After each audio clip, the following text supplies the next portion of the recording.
আপনারা দেখছেন digital express official YouTube channel. আপনারা যদি আমাদের এই ডিজিটাল এক্সপ্রেস অফিসিয়াল ইউটিউব চ্যানেলটিতে নতুন হয়ে থাকেন, অবশ্যই আপনারা আমাদের এই ডিজিটাল এক্সপ্রেস অফিসিয়াল ইউটিউব চ্যানেলটিকে সাবস্ক্রাইব করে নোটিফিকেশনটাকে অন করে রাখবেন। এবং আপনাদেরকে নিয়ে আমাদের যে digital express official Facebook page রয়েছে, অন স্ক্রিন দেখতেই পাচ্ছেন, অবশ্যই আপনারা আমাদের ডিজিটাল এক্সপ্রেস অফিসিয়াল ফেসবুক পেজে যুক্ত হয়ে যাবেন। আপনারা প্রত্যেকেই জানেন যে পশ্চিমবঙ্গ সরকারি খুবই গুরুত্বপূর্ণ একটি প্রকল্প কৃষক বন্ধু প্রকল্প। এই প্রকল্পের যে আপনাদের খারিফ সিজনের টাকা, এটা কিন্তু ইলেকশনের রেজাল্ট বা ভোটের রেজাল্টের পরে দেওয়ার কথা ছিল। তো আপনারা জানেন ইতিমধ্যে রাজ্যে কিন্তু সরকার চেঞ্জ হয়ে গিয়েছে, আপনারা প্রত্যেকেই জানেন। তো সেই হিসেবে কিন্তু আপনারা অনেকেই জিজ্ঞাসা করছেন যে কৃষক বন্ধু প্রকল্পের খারিফ সিজনের টাকাটা ঢুকবে কিনা, যেটা আপনাদের জুন জুলাই মাসে দেওয়ার কথা ছিল।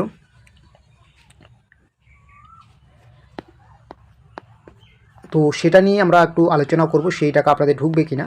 তো এই মুহূর্তে যে তথ্য বা আপডেটস পাওয়া যাচ্ছে, যেহেতু নতুন সরকার গঠন হয়েছে, এখনও যদিও গঠন হয়নি, নতুন দল ক্ষমতা এসেছে। আপনারা জানেন যে 9 মে নতুন সরকার গঠিত হবে রাজ্যে।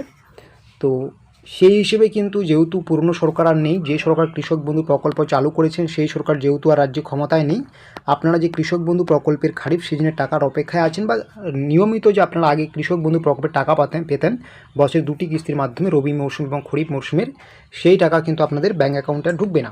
এটা কিন্তু একদম ক্লিয়ার। তো আপনারা যারা জিজ্ঞাসা করছেন যে কৃষক বন্ধু প্রকল্পের খারিফ সিজনের টাকা তো ভোটের পরে বা রেজাল্টের পরে ঢোকার কথা ছিল, রাজ্যের মুখ্যমন্ত্রী ঘোষণা করেছিলেন।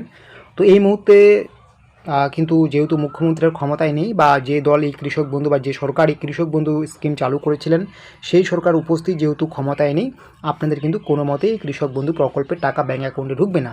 এটা আরেকবার আমি ক্লিয়ার করে দিচ্ছি, যারা আপনারা কৃষক বন্ধু প্রকল্পের টাকার অপেক্ষায় রয়েছেন, আপনাদের কিন্তু কৃষক বন্ধু প্রকল্পের আর কোনো টাকা ঢুকবে না।